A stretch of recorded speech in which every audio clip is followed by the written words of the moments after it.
Workshop will be recorded this evening, just so you know. And we will have a copy for you as soon as it downloads.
So we're going to get started in about another 5 minutes. Wait for a few more students to join, and then we'll get underway with our workshop this evening, Fasfa Tips and Tricks.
Uber Eats is loaded up with your favorites, so what's your number one? Is it a double bacon cheeseburger or mahi mahi tacos? All the foods you crave from the restaurants. All in one place. Tonight I'll be here with Uber Eats. Order now. The Uber Eats app for availability.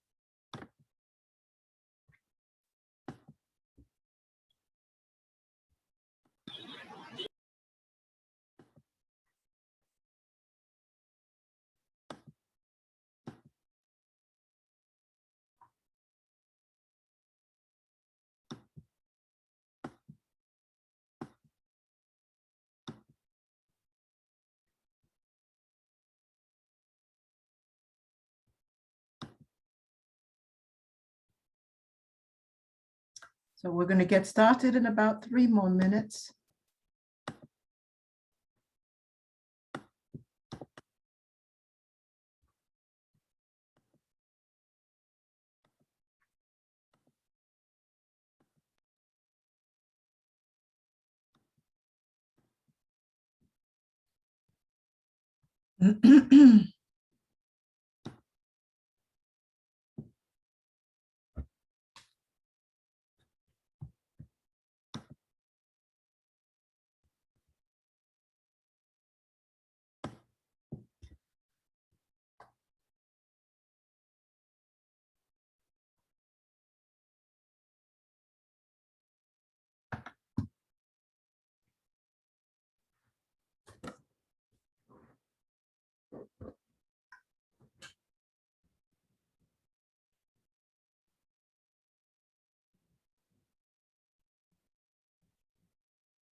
Right.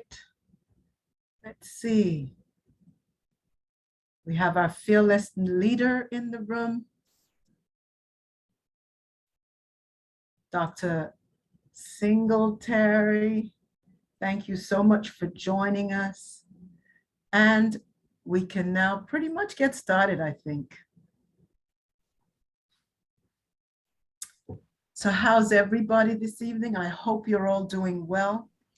I know for some of you, this is the week before session 2 ends. And next week, you will be looking to finish up. And I know it can get very stressful, especially if you're taking a course like math or English or anything that requires a lot of effort. So, just know my session 2s are finishing up too. And it's a lot of work because, the grades have to get in and, students that come at the last minute. So I know how it must be for you if you have a session 2 class. So what are we going to be talking about this evening, guys? Now, I know probably you've seen a lot of workshops on Fasfa tips and tricks, but the one thing you shouldn't do is underestimate the fact that you need to fund your college education. And of course, because most of you are TRIO students, then we know that you have had to fill out the FAFSA in the first place, but now it's time to redo it. So what you're going to learn this evening, what we're going to talk about this evening, is you're going to determine how best to fill out the FAFSA. And you're going to identify the best method to employ when filling it out. And you're going to find out about that as we go through, whether or not you should be using the parents or not. Those are some of the questions that are going to get answered this evening. So you're going to learn how to effectively complete the FAFSA. And then, of course, you're going to want to, obviously, you use the FAFSA and you're getting help from TRIO, but there are other sources, as you probably know, this Pell, and there are other grants, and there are obviously loans, and not to forget scholarships. And scholarships and the FAFSA is what we're going to really talk about this evening. Now, this particular workshop is going to be a lot of questions and answers. In fact, every slide is going to have a question for you. Then you are going to answer the question, and then we're going to hear from one of the experts from Broward College who I'll introduce to you in a minute. She is not going to be live. I did interview her about a week and a half ago. And she, she's a little shy, camera shy, but I do have an audio recording from her this evening. And you're going to hear from a Broward College director of financial aid who's been at it for a long time. I want to say 16 or 17 years. So hopefully you'll get some good information. Well, to begin, the first question is, what is the start date to begin filling out your FAFSA?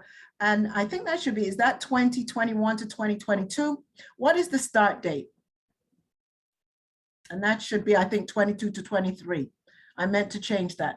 But when does the FAFSA open up for the new renewal? Do you know the date? You can put it in the chat. I think October 1st.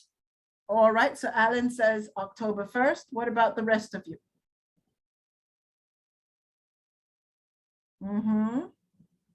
Samara says 10-1. Does anyone think anything else other than 10-1?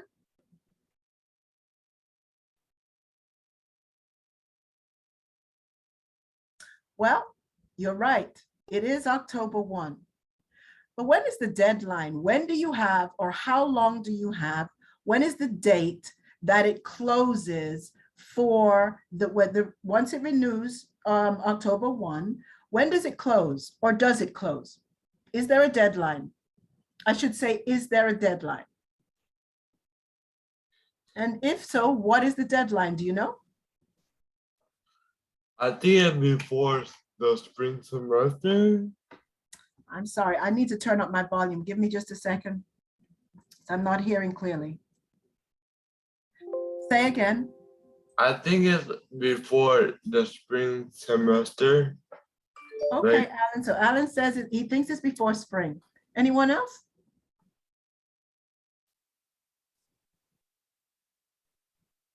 What do you think? Does it have a deadline?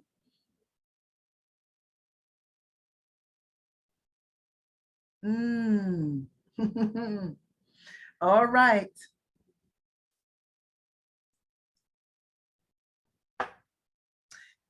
So according to the lady who I spoke to in financial aid, it closes June 30, 2022. So Samara says 5/15/2022. So it depends on the school. All right, thank you so much. Okay, now let's move on to the overview.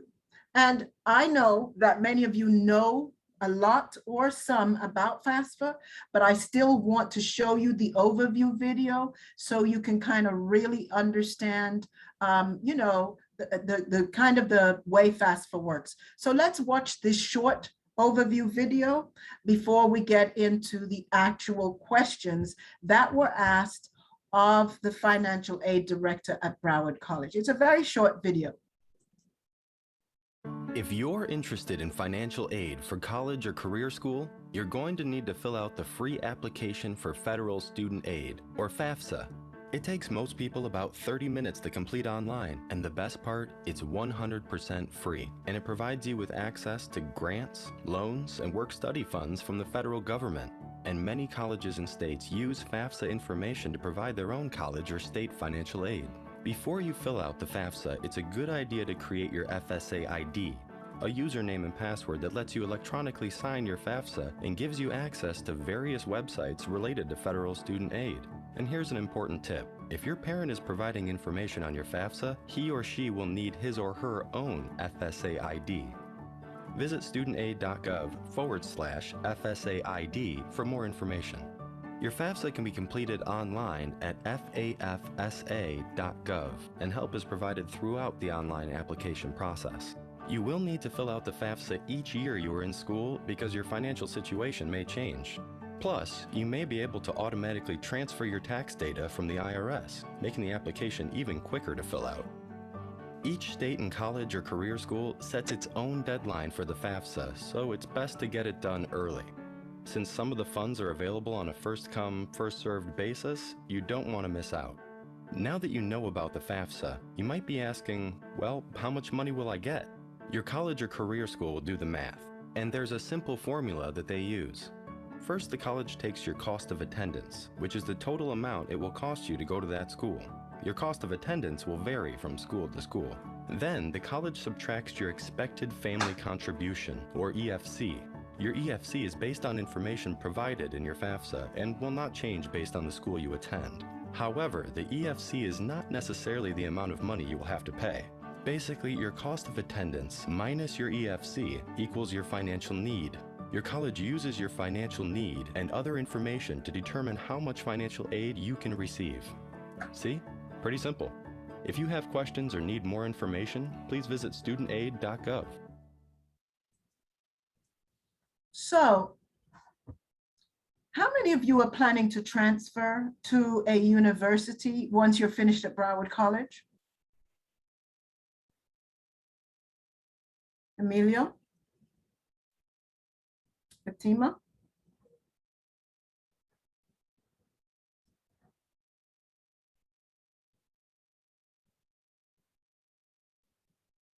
Great. You don't know. Okay, Renee? Okay, and Davinia. So what I want you to do is pay special attention to the numbers that I'm going to show you next. You may have seen these a time or two, and Alan says maybe, but realize, guys, that these are the decisions you make now. In the video, you just saw that your cost of attending the particular college minus your EFC determines your need. So let's look at this chart and take a look at the very first column. It says the very first item where it says public college 2-year in district. Now, it gives you the tuition, and it gives you the room and board and the books. And for most of you, if you are attending Broward, you are probably living at home, or even if you're living on your own, you're not living, obviously, in a dorm, because as far as I know, at Broward College, the only students that were living in a dorm pre-COVID were students who were athletes. And they had set up some housing programs for the volleyball students, the tennis students, and the like. And of course, then the cost of room and board, if they were United States citizens or United States legal in the United States in terms of being a resident. They could then get these things from, the federal government. But what I want you to do is pay specific attention to the cost of a public college 2-year, a public 4-year, a private 4-year out of state, and a private college. What I want you to do now is put in the chat what you think. Give me the name of a public college in Florida. Public college in Florida.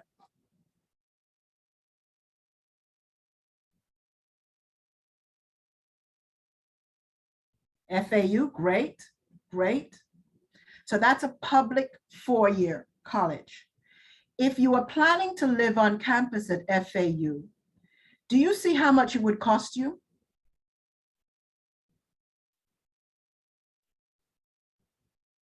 What is the amount that they have for tuition, room and board, books and supplies, and other expenses for a college like FAU? What is the amount of money per year?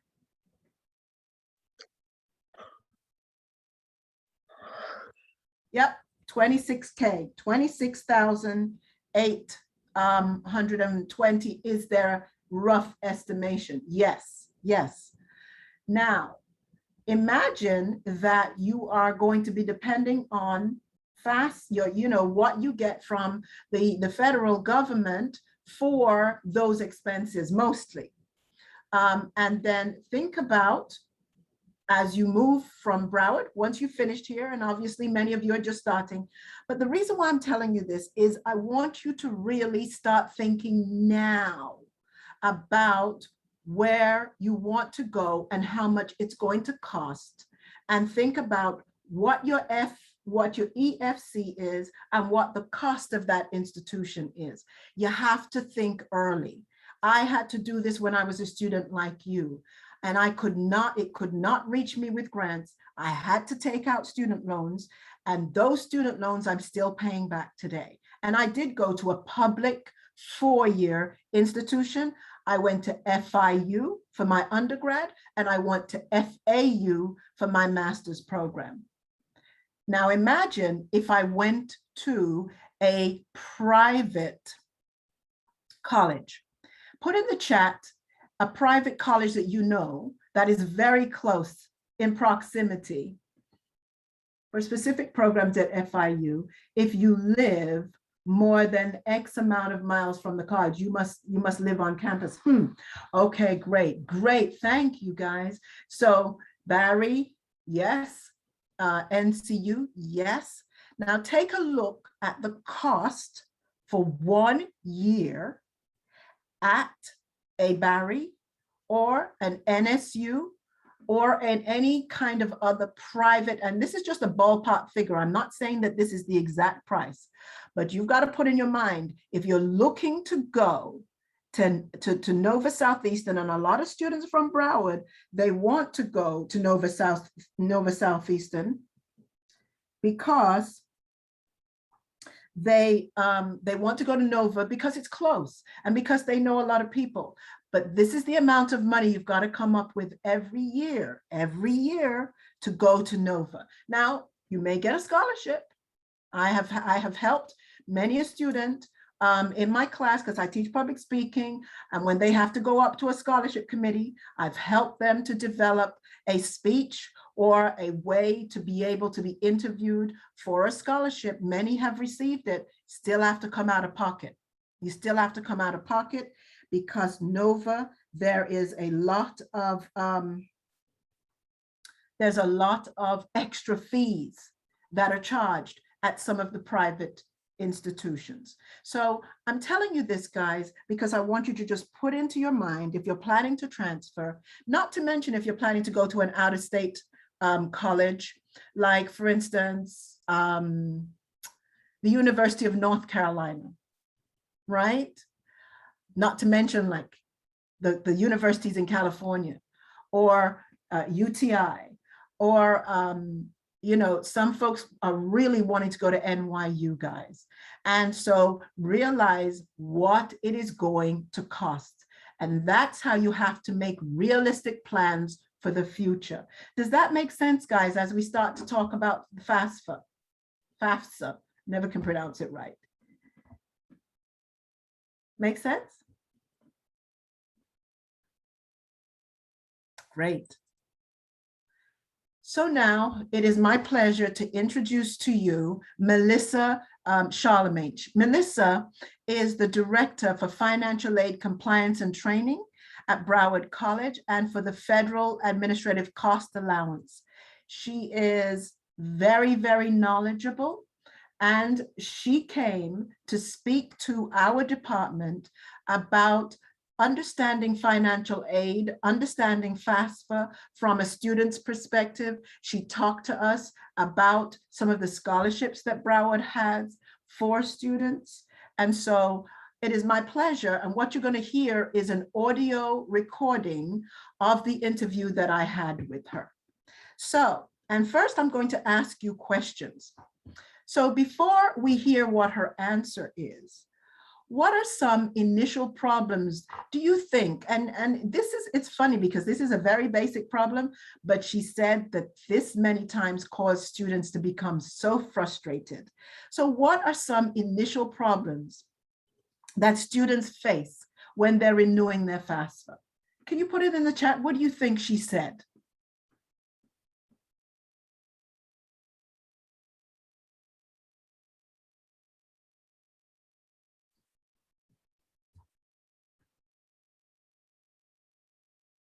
Making an account, is that what, yeah?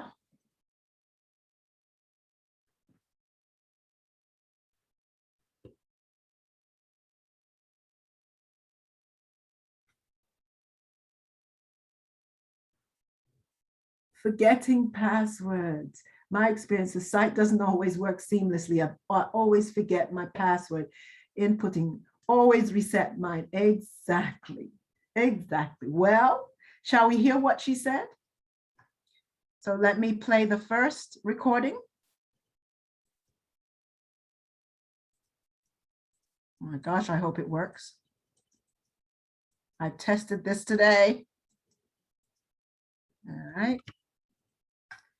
Let me see. Let's play it like this.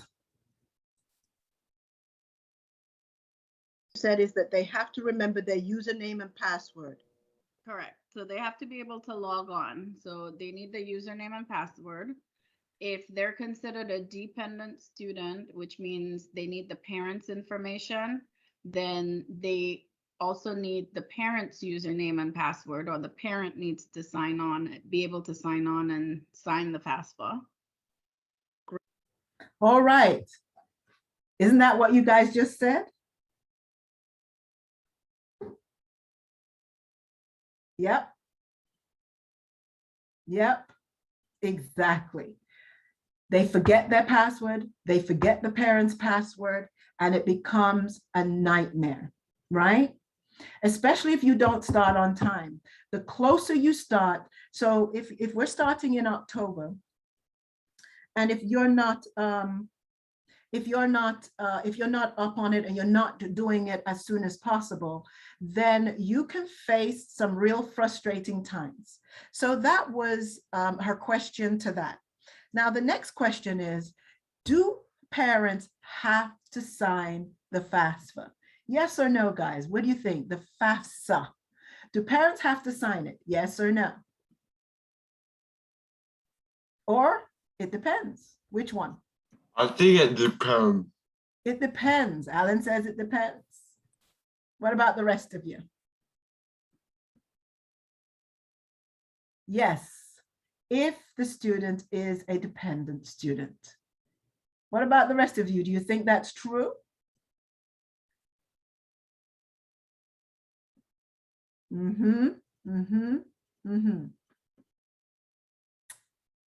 All right. Shall we hear what she had to say? What Melissa had to say? Let's say, because I've seen a lot of students who are not living with their parents, and they're under 23 or 24, I think the age is. There is no way. They still have to get their parents' information. Is that correct? So if they're under 24, they're not married, they have no children that they support on their own, they are not military, they're not, veterans or currently in the military, they're not homeless, then they would need the parents' information. Again, the best way for them to find out if they need the parents' information is for them to actually log on to the FAFSA. It will ask them a series of questions. And once they answer those questions, it will tell them, yes, you need your parents' information. No, you don't need your parents' information. So you guys were right again, yes? And I want you to listen later on because she's going to clarify that for some very sticky situations. I've had students in the past that they were under 24 and they had been living at home, but something happened in the household. So later on, you're going to hear how she answers that when there are problems with the parents and their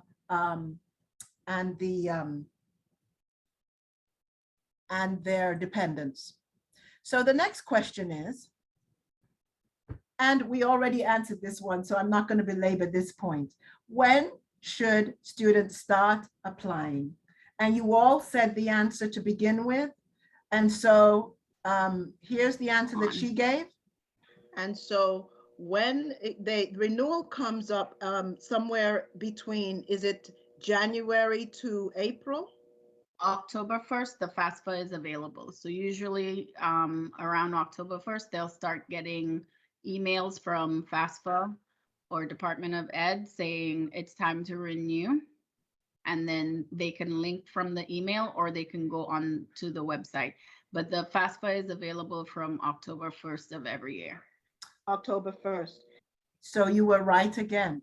Now, what she highly suggests is you do not delay. Do not delay.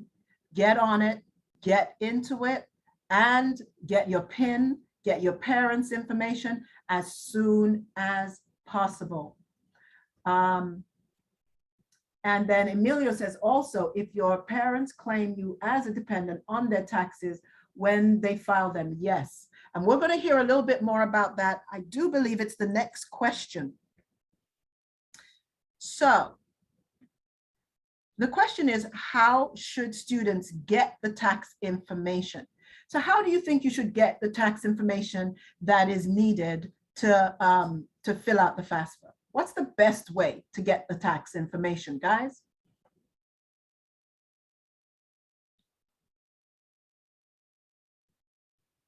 From the IRS, that's what Fatima says. Either from the IRS or their parents or their accountant, link to the IRS. Let's see what she had to say. What are some of the things that you've seen that really cause students to have problems renewing their FAFSA, where, you know, you find that even though they've been here and they have, you know, obviously they did a FAFSA the year before, but when it comes to renewal, they hit some roadblocks. Are there any things that stand out? The major things are, again, the signing on and remembering the passwords and everything. Not having the parents' information if they need it. And then also they need to know what the tax information is for themselves and the parents if necessary. So if they file taxes, they need to try and link to the IRS.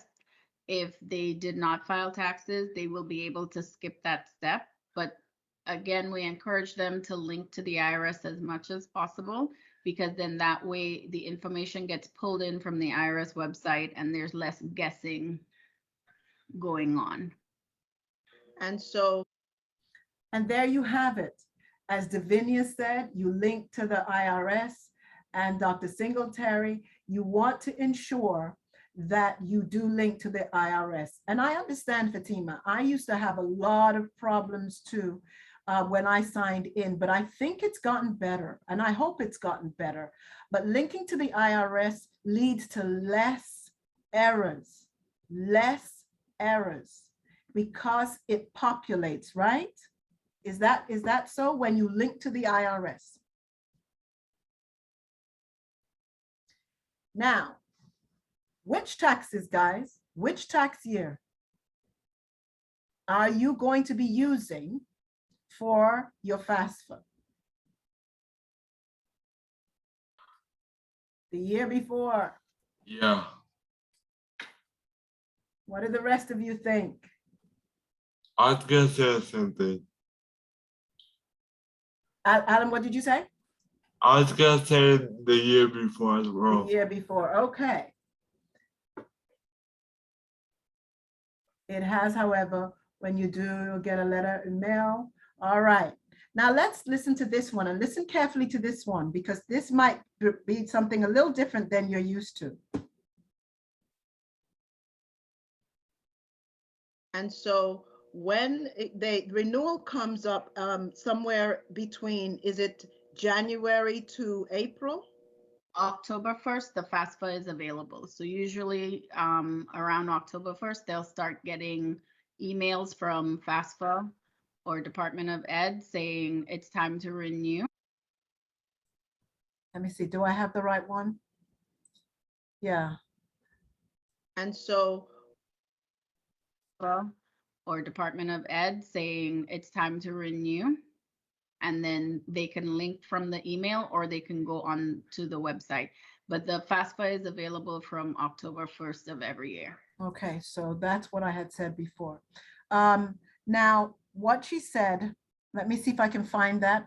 What she said is that the IRS has changed their guidelines because it was difficult for students to find the tax years sometimes for the year before. It is now they're looking for tax years 2 years previous. So, and I think, Emilio, the year before, though this year I had to ask for 2019, that is correct. So it's 2019. So it's 2 years previous now, not one. And that's the difference. That's what she said. Now, I want you to listen to what she says about students who hit roadblocks, because this is very important, because sometimes you don't have an open and shut or cut and dried case, guys. Sometimes you have things that happen to you in the household with your parents. So listen carefully to what she said about roadblocks. In dealing over the years with students, I always have to hold their hand a little bit and tell them, do not be afraid of financial aid. Financial aid is here to help you. You know, we try as much as possible to get students into school and give them the opportunity to get an education. So don't be afraid of financial aid. Don't be afraid to ask the questions. And even if you see because sometimes, I mean, like with anything finance, sometimes you get a negative answer, but just because you get a negative answer doesn't mean that that's the end all of it. So when you get the negative answer, you still need to reach out and ask the question, what are my options? What is the student's options? So for example, like in the situation that you just gave, the student is not in contact with the parent. They don't know where the parent is. They don't have the parent's information. Just because the FAFSA says, okay, you need your parents' information and you can't go any further, doesn't mean that that's it. That's all. There's nothing else we can do. What it means is you should pick up the phone and call your financial aid department or go into the financial aid department, and then they can see if, okay, maybe there's an error on the FAFSA that, you know, you answered a question incorrectly, or they can see if, hey, there's another option, there's another avenue we can go down, there's something else that's available to you, even if your parent is out of the picture. So for just as an example, if there's a student who has been homeless, you know, they have no contact with the parent because the parent, you know, kicked them out of the house and they've been homeless, they've been living on their friend's couch or, you know, going from home to home. They don't, and as much as the FAFSA says, yes, you need your parents' information, we as a financial aid office can say, okay, this is a special situation. He doesn't have the parent information. He's been homeless. We can skip that step and move on to the next and still help the student get financial aid. So that's huge. That's huge. yes. So my biggest thing is always to students, when you get a negative answer or you hit a roadblock, don't just give up. Call the office, go into the office, speak to somebody about it. I mean, again, this is why we get paid. We get paid to understand the ins and outs and to give out the information and help the students get financial aid. That's fantastic. That is fantastic. All right, guys, what did you think about what she said about that? Have you ever known of a student or heard of a student who may be in a situation where it's not cut and dried, just like she described? And what do you think you could do in a situation like that, as she just discussed? Situation where you find that, yes, you're supposed to be using your parents' information, but you know, things have gone wrong at home. Have you ever known anyone who faced the situation, or maybe a friend that you could really give them the guidance?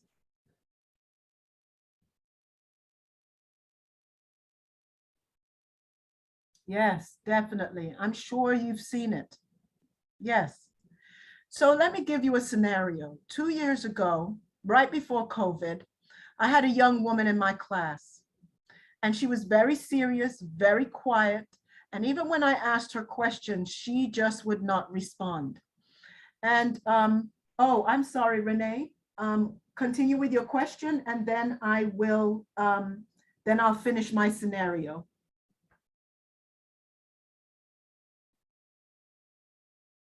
Renee, you had a question?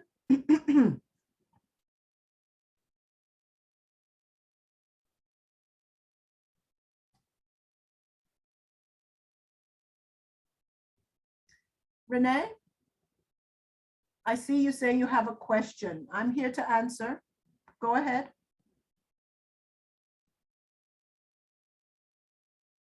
All right, well, we'll get back to your question whenever maybe something's happened with your mic or something. So we'll get back to your question as soon as you turn on the mic and you ask it, or you post it in the chat. So there was a young woman in my class, as I said, very quiet, very stoic, not really responsive. And so I asked her to stay after class when everybody had left, and I asked her what was going on. And she said to me that she didn't know how she was going to get money for the next term. She was no longer living with her parents. It was an abusive situation. She was staying on a friend's couch. And the friend said that if she were able to get a job and get some money, that they could room together. And she was really wanting to do this, but she didn't know where to start, especially in terms of getting the money for her courses. So I asked her, did you ever, fill out a Fafsa and the like? And she said she had. So I referred her not to Melissa, but somebody similar to Melissa at the time. And they found her some extra money. They found her money enough that she had money for her Pell, she had money for her books, money for her tuition, but also they found her a scholarship enough that she was able to take that scholarship money and use it to help herself out to get to a better place. And eventually she got a job at one of the fast food restaurants, I think. And toward the end of the term, she was smiling. She was smiling. When, as she said, as Melissa said, if you hit a roadblock, ask. Don't be shy to ask, and keep on asking. Don't just think, oh my God, it's over. There's always another way to ask. Now I'm going to give you another scenario. My stepson was finishing up. He had done 2 years at Miami-Dade College and had transferred to FAU. He had filed his FAFSA and had gotten the full amount of money between what he needed. And of course, that the EFC minus the cost. And he had gotten enough for the room. Enough for the books, enough for the tuition, but he didn't have enough for boarding. And because he lived downtown Miami, he lived in Liberty City, he didn't have a good car, he couldn't commute, so he wanted to live on campus. And he said, you know what, I'm just going to leave it alone. I'm not going to go to FAU. And so I went up to FAU with him, spoke to the folks right at the counter of financial aid. 2 weeks later, he received a scholarship as an African-American male student that allowed to pay for his room and board and a meal plan.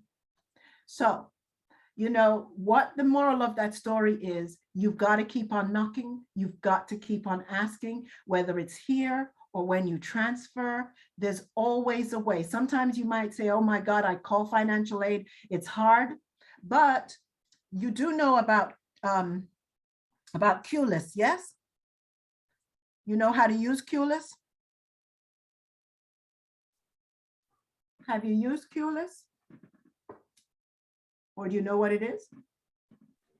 I know what it is. Mm-hmm. Has anyone used it? I'm going to put it in the chat when you go to the Broward College website. Just look for QList, because QList is an online kind of a virtual queue where you go in a queue and you can speak to a financial aid person. And even though I'm sure that you have folks, but if you need to talk to somebody else, then you can go online to QList, QLESS, and it's an online queue where you can get some questions answered. Now, my last question that I asked her, and I'm going to ask you the same thing, is, do students need to fill out the FAFSA application to get a scholarship at Broward College? Yes or no?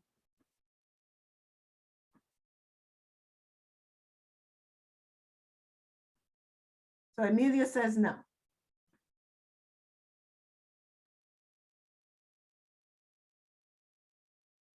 It's a good question, yes. What do you think? Alan, Fatima, Renee, Alexis, Jomanley? I think yes. You think yes? Good, all right. What about the rest of you? Put it in the chat. Do you think you have to fill out the FAFSA in order to get, some are awarded for different reasons, not on a financial basis. Okay, Amelia. All right. So let's listen to what she had to say, shall we? My last question is, when it comes to scholarships, students have to fill out FAFSA. Is that correct? Not Or- for, not for all of them. Got it. There are a few. You would, again, I would direct them to the Broward website Mhm. and let them go through every single scholarship. I mean, I've told students again, you have to do the work sometimes. It takes a step sometimes, but if you click on, I would click on every single scholarship and see which ones require the FAFSA and which ones don't. The thing about the FAFSA is that usually for a scholarship, you're applying because you meet a certain criteria. And so Right. we encourage the filling out of the FAFSA because then it's an application that has most of the information that you need. So that way you don't have to answer that information over and over all the time. So that's why the Okay. FAFSA is encouraged, but there are a few scholarships out there that don't require the FAFSA. Got it. Got it. So thank you so much. These are some real good tips. And I'm going to, put it in a kind of package it nicely. And do I have your permission to be able to play it back to the students for them to hear what you have to say? Of course, that's fine. Thank you so much. And I appreciate your time. Very nice of you. You're welcome. No problem. Take care now. Bye-bye. Have a good day. Bye. Bye-bye. So,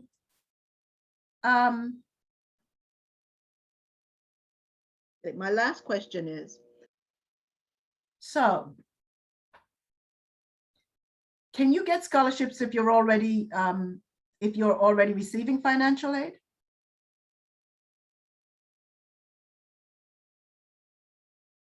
Meaning if you're getting Pell, if you're getting a student loan, can you still get scholarships, guys? Can you still get a scholarship?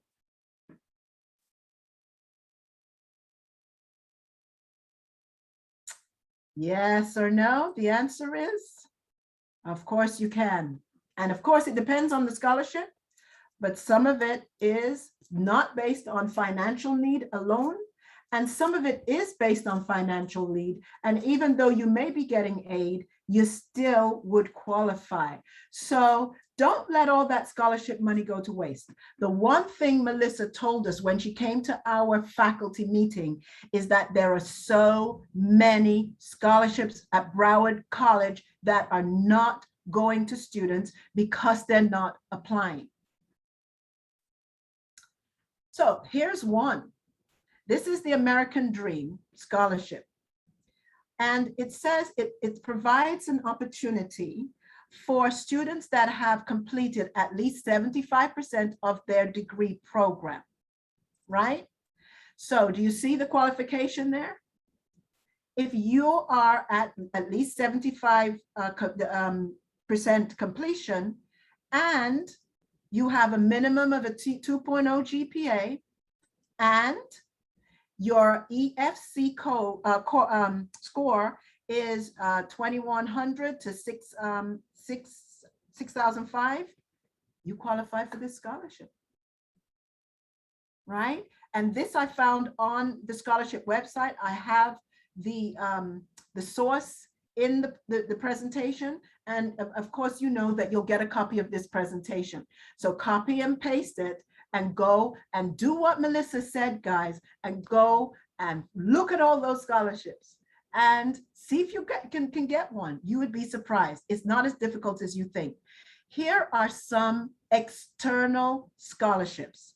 Now, I found this on the Broward website, And as you notice, some of them have already closed, but there's one for November 1st, one for November 15th, one for December 15th, and one for January 2022. Now look at what it says. And the one that Elevate Black Entrepreneur Scholarship is a revolving scholarship, so you should see it up again next year. And then you've got the one for the Boynton Women's Club's Returning Women's Scholarship. So that is specifically for women.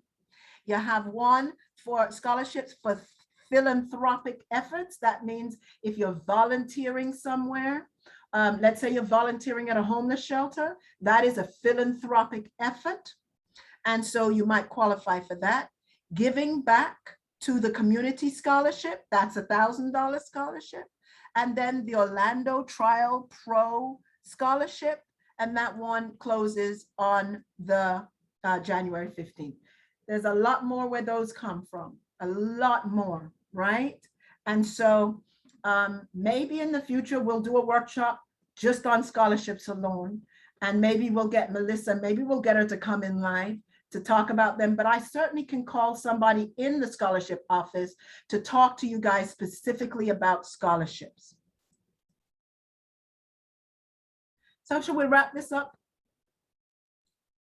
You know that the major problem that you all have, and you all identified it, is that you have a problem with the login, with the PIN, and all of that good stuff.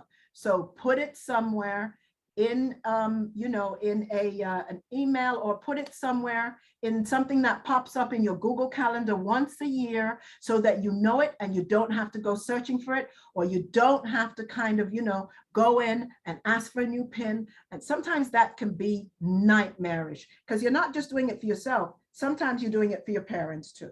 So, do yourself a favor, maybe in Google Calendar, have it be a recurring thing where it comes up once a year around October 1, it pops up that PIN. Yes, make sure it's secure, because someone gets a hold of it. Yeah, so make sure that your information is private. Now, in some cases, in most cases, if you're under the age of 24, your parents must file the FAFSA. But if there's a case where there are extenuating circumstances, talk to financial aid. I've seen it with my own student where she was, you know what? I'm not sure of the deadline for the scholarship, Davinia, but again, I put the scholarship link in the slide. And so I would suggest go in there and look for, look at it for yourself, because it's right there on the Broward College scholarship page. Great. Now, it has opened the application. It asked for your EFC. Not sure if that was answered. Asked what is okay. So EFC is expected. What is it? I had it written down. It's in one of my slides. Let me go back. Put it in the beginning slide. Was it here? EFC.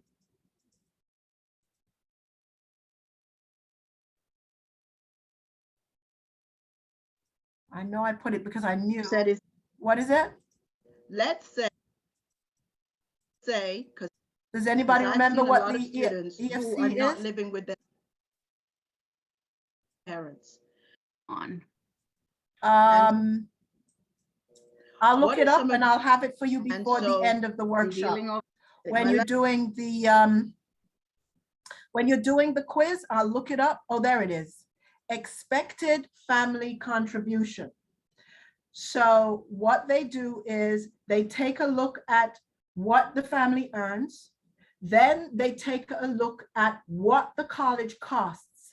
And then they minus the two, then they minus that. And then they come up with the difference. And that difference is the expected family contribution.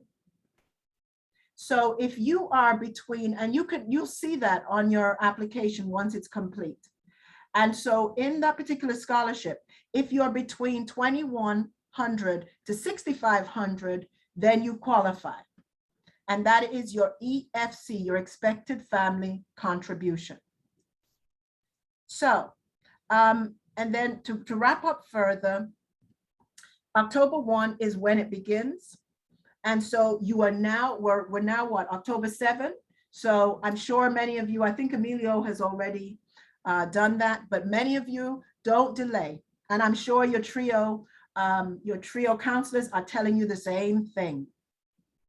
So when it comes to the taxes, the FAFSA has changed. And so they're looking for 2 years previous, not 1 year. And do not be afraid to ask the questions. If you need help, ask, keep on knocking, keep on asking until you get what you need. There are a lot of scholarships and Broward College can help, especially in the time of COVID. There are opportunities for financial assistance. So if you need it, ask. So now we are going to do our quiz, and it is going to be based on the same questions that we went through in the presentation. So go to the quiz website.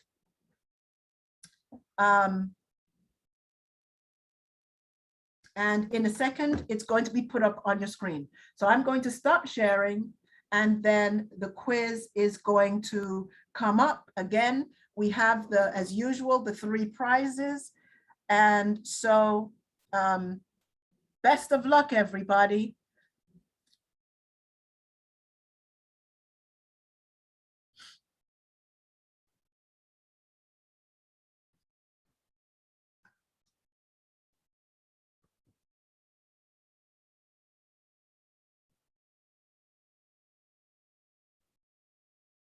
Oh, thank you, Fatima. Oh, what is the website? The website is, it's coming up now, joinmyquiz.com. And that's all, it's all together, joinmyquiz.com.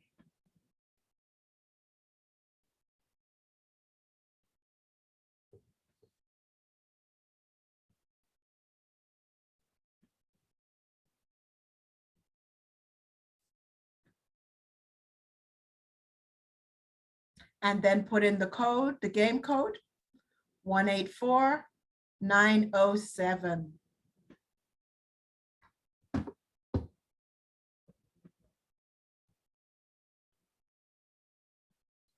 Yep, Emilio, you're in, Renee is in.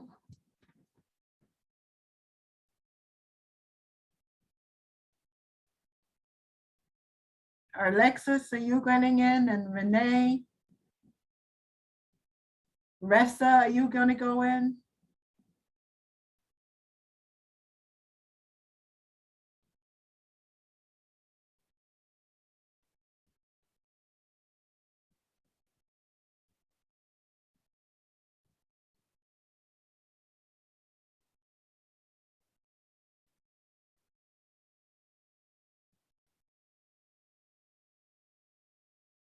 Anyone else? We're waiting for you. If you want to join and you haven't yet, tell us, wait for me. Wait for me. Or else, okay, good. Because I was going to say, I want to give out 3 prizes, not 2.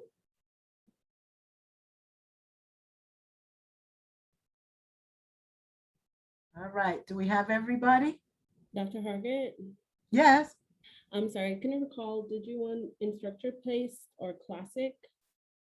I'm sorry, say again. Did you want instructor paste or classic? Oh, instructor, I think is it an instructor paste? Yes, instructor. Okay, perfect. All right, we're going to get started. Let's go.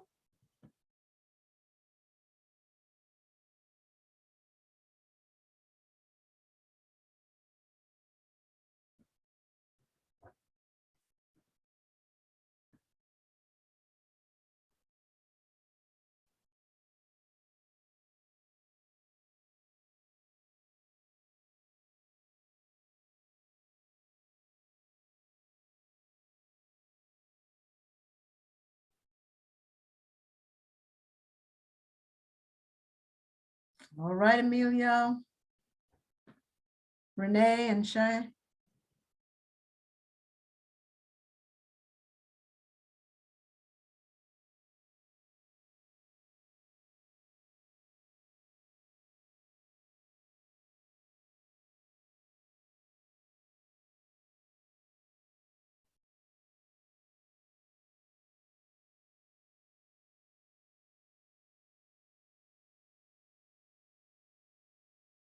Yeah, in this case, if there are circumstances that are, difficult, then no, but you guys did well.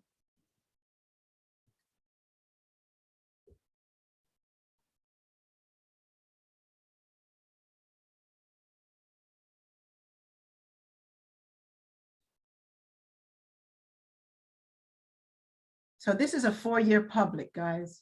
What's the price?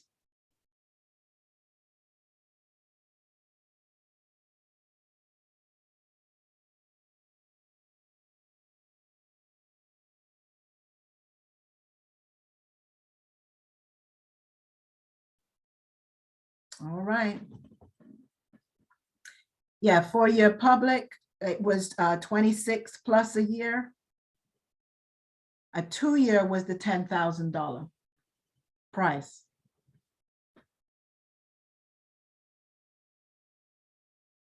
So now a 4-year private, do you remember the cost of that? Like, let's say a Nova? Do you remember that cost?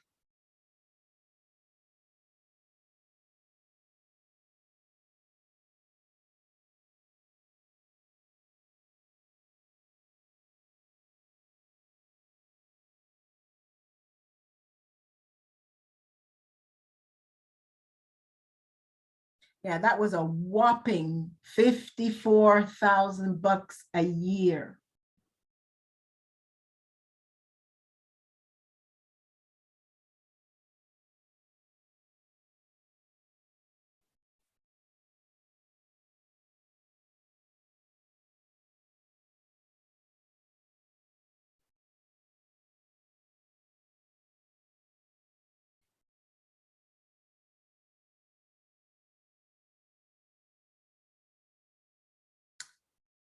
All right. So the deadline is October 1st, and you all knew that.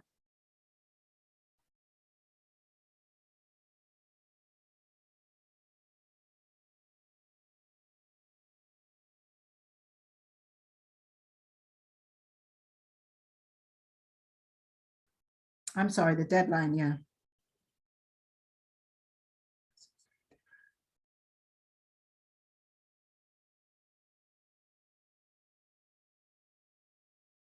All right.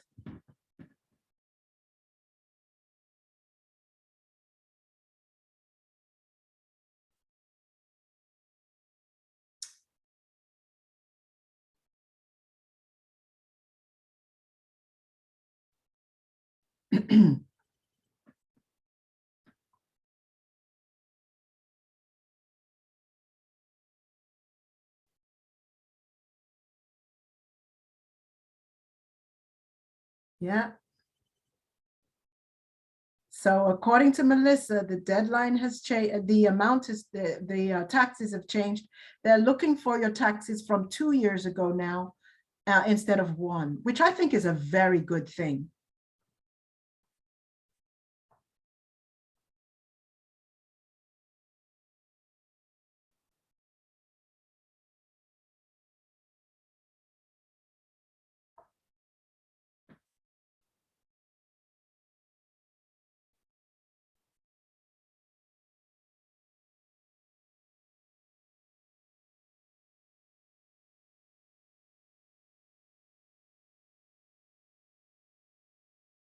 Yes, it is.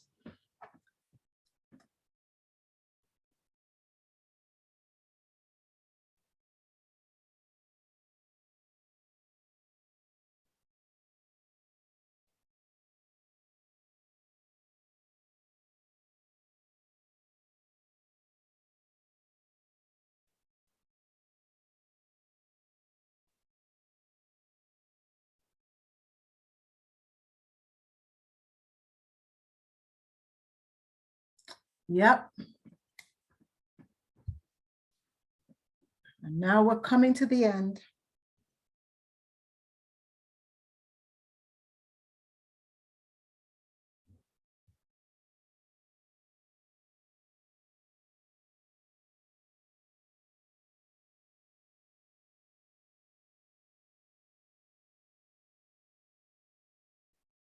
Yeah, take advantage of these scholarships, guys. They're there, and you know, there are some that they might have your name on it.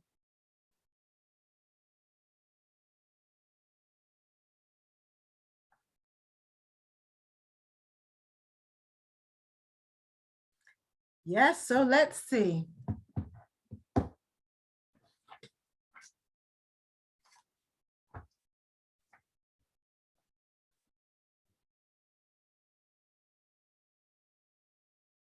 All right. How many people played today? 4? And so I want all 4 of your emails because I'm going to give all 4 of you an Amazon gift card. So would you put all 4 of you, put your emails in? We know Amelia's got first place, Renee second, Jomanley third, but with Shy, I want to also give you a little gift as well. So please put your email in the chat so we can send your gift to you.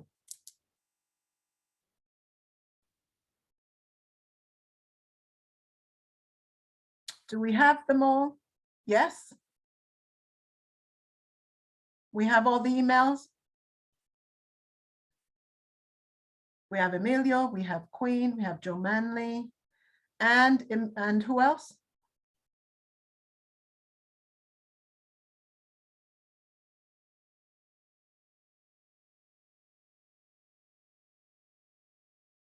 Got it. We got them. Now listen, guys, it has been an absolute pleasure conducting these workshops with you. I really am, you know, honored to work with you and to be able to provide these things. And so it is, you know, this is the last workshop in the Start Right series. And so I, you know, wish you all the best. I will see you, and I hope you all are enrolling in the first generation panel that is going to take place on November 8th. You're going to get more information about it shortly, but it's going to be a wonderful opportunity for you to hear from folks who were in your position at one point and made it through. Some with master's degrees, some with PhDs, and some with many different obstacles. So I hope you do come to that. And so if you have no more questions, I'm signing out. Take good care and God bless. Thank you so much, Dr. Harger. Appreciate it again. Absolutely wonderful. Thank you. Oh, you are quite welcome. You're quite welcome. It is my pleasure, seriously. You are quite welcome. You are quite welcome, guys.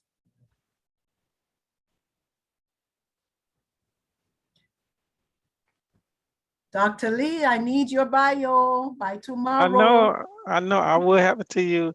I was doing, I was working on, well, all the directors right now, we are up against the deadline to get that budget submitted. Oh man, yes, And yes, yes. Oh yeah, my.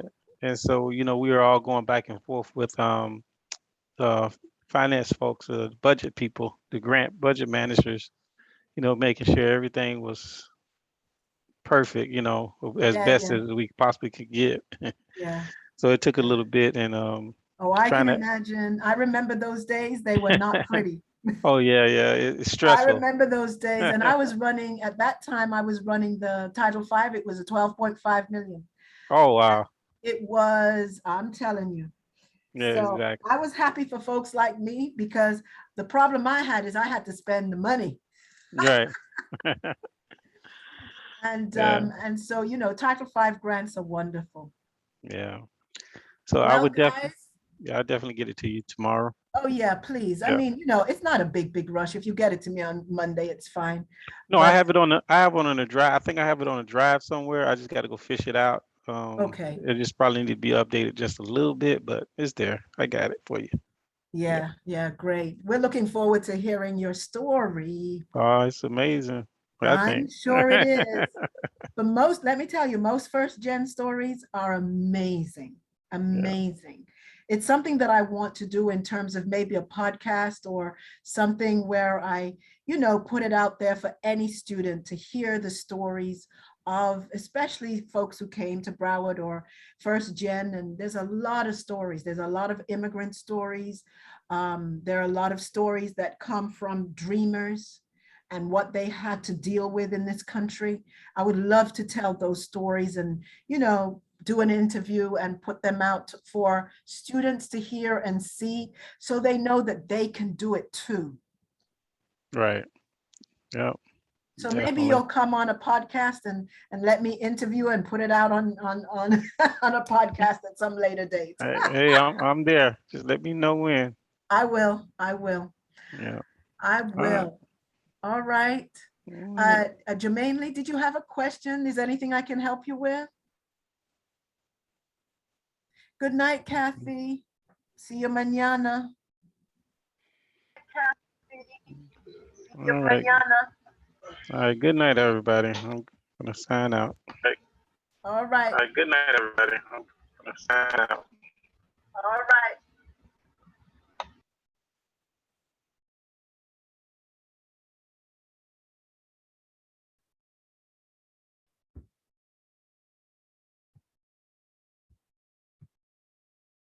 All right, guys, I'm going to sign off. Jermaine Lee, I'm going to get ready to sign off. So if you have no questions, I'm going to just sign off the Zoom now. Okay? Those school emails won't be a problem sending. Oh, the emails? Yeah, the school emails. Let me get them to you right now so we don't have to. Well, I have them. Yeah, I'm just copying them from the chat. I can barely hear you. And So,